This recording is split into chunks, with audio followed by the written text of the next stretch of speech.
This is all about a letter sent by him. And by the way, that letter was co-signed by, in addition to Jean-Yves Duclos, the Honorable Mark Miller, the Minister of Immigration, the Honorable Dominic LeBlanc, Minister of Public Safety, and Randy Boissonnault, who is the Minister of Employment. All of them signing off on a letter, and I'm going to just read you parts of it so you understand what this is all about. But this does seem like the feds sort of, picking, I don't call it a fight, but letting the government of Quebec know, wait a sec, we give you all this money, and some of it should be used for French courses, hiring teachers, etc. But we found out last week, of course, you may remember the story, that suggested the provincial government is going to be a little short on funds here, not able to hire all the teachers it needs. So what is this about? Do we have him on the phone? Minister Duclos is there. Thanks so much for being here this afternoon. Well, thank you very much, Aaron, and good afternoon, everyone. Yeah, listen, let me begin by this. This is not something typically we'd expect to see from the federal government. In the past, of course, trying to shy away from getting too involved with what's happening in Quebec, certainly over immigration.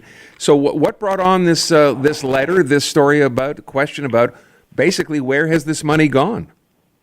Well, it's all about the ability of newcomers in Quebec and in Montreal in particular to be able to get the services that they need to fully participate in the society, in our society. And we know that in Montreal and elsewhere in Quebec, learning and knowing French is a significant asset.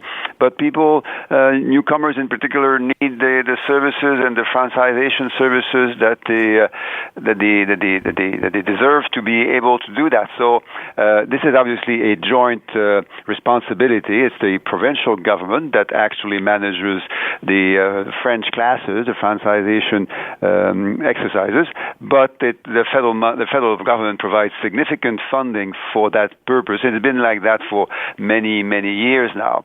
So we've found out that the actual budget that the Department of Immigration and Franchisation and Integration of the Quebec government seems to be spending significantly less than the total amount that they spend is significantly less than the $775 million which we are sending every year. So we're asking whether the provincial government is spending enough supporting all of those people, and many of them listening to us, that really want to get those French classes and to be able to participate fully in our society. So I will read from your letter, just part of it relative to what you just said. Now, you're right. We cannot ignore our concerns about the fact that certain newcomers at present may not have access to franchisation courses upon their arrival in Quebec due to your government's budgetary restrictions, and this despite the financial partnership existing under the Canada-Quebec Agreement.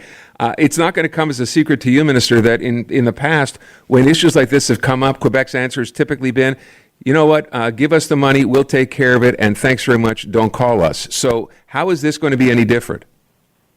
Well, I think the important question is whether, what we hear, and by the way, Aaron, is that there are French language classes that are closing, and French teachers that are being laid off, and people, students that have been enrolled in those classes that are now unable to continue their courses, and obviously many more that would need and deserve to get the language support that can't have access to that support. So it's a concern.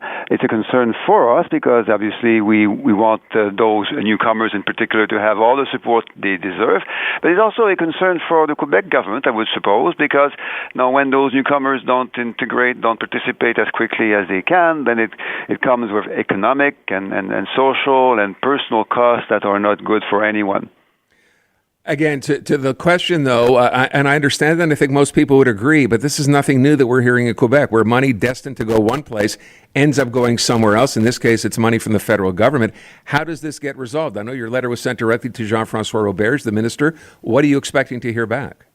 What we're expecting to hear back is exactly how those federal funds are being spent. We don't, as you said earlier, we're not asking to know the use of every possible dollar, but we are expecting to know, roughly speaking, what those significant millions of dollars are being invested in. So $775 million sent every year to the Quebec government, a bit less than $500 million spent in total by the Department of Immigration, Franchisation and Integration. So there is a gap which we would like to know the explanation of. Have you heard anything since you sent this letter from the minister or anyone else in the provincial government?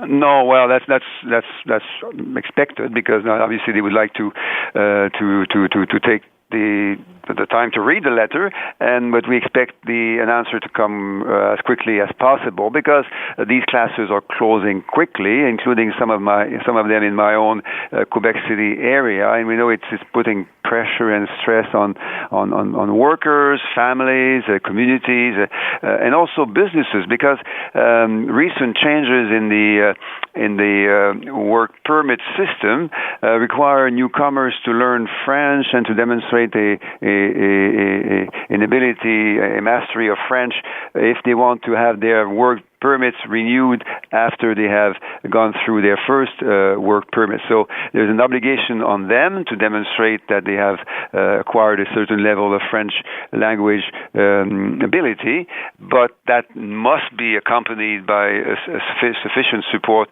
from the provincial government to help them do that. They are investing their time and their skills in helping to build our province, and we expect them to receive the support that they require. Yeah, it is interesting to note, to your point, Quebec, the provincial government has made a point of saying, you come here, you need to speak French, you need to integrate, we want to help you do this, and yet at the same time, going ahead and pulling funds, causing classes to close, and fewer teachers than necessary being hired. It doesn't seem to. It's very difficult to square that circle, is what I'm saying, right? They want this to happen, yet they're choosing to not make it happen at the same time. Yeah, so that's something that many people listening to us may not understand either, and that's the reason for which we sent that letter. We'd like to know where exactly those significant federal funds are being invested. Obviously, the Quebec government can also add its own funds because this is a joint responsibility to make sure that newcomers in Montreal and elsewhere in Quebec have the ability to participate fully in the social and economic development that they came to support. I would ask, and I'm not sure it's a fair question, Minister, but at the end of the day, as I said, the provincial government, when the federal government sticks its nose certainly into the immigration file, it tends to come up with the same answer all the time, which is, as I said, please don't tell us what to do, just give us the money. I mean, are you hopeful that you're going to get an answer back here and it will be a positive one? What are you expecting? Yes, I am hopeful for that because we've been hearing and following over the last few months, Aaron, the debates around immigration. This is becoming very salient. I think people have started to understand that this is a joint responsibility. It's not a blame game. Everyone needs to play his role, need to do his job. It can't be that we just don't blame each other for not supporting the newcomers that come to our province. So I think we're feeling increasingly clearly the needs of communities to stop the blame game and to have more transparency and more collaboration in supporting the people that we are so glad and fortunate to have coming to our province. So I would just tell you as a final point, I'm seeing here that Jean-François Roberge has in fact reacted, saying that your letter, and I'm quoting now, sows unnecessary confusion and says the money is being used, but to clean up Ottawa's mess on immigration. What are your thoughts on that? Well, we'll need to see the numbers.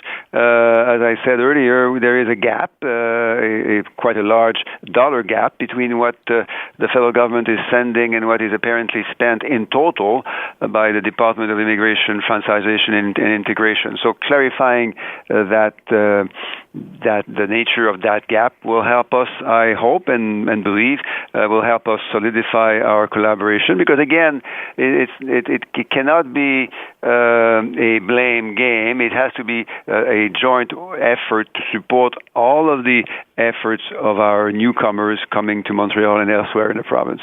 All right, Minister, I thank you so much. Very much appreciate your time this afternoon. Merci. Thank you, Aaron, and have a good day, everyone listening. Thank you so much. Jean-Yves Duclos, Canada's Minister of Public Services and Procurement. So there you go. The answer on that letter from Quebec is, hey, you know what? Mind your own business. I think that's fair, to paraphrase. We'll see where this goes.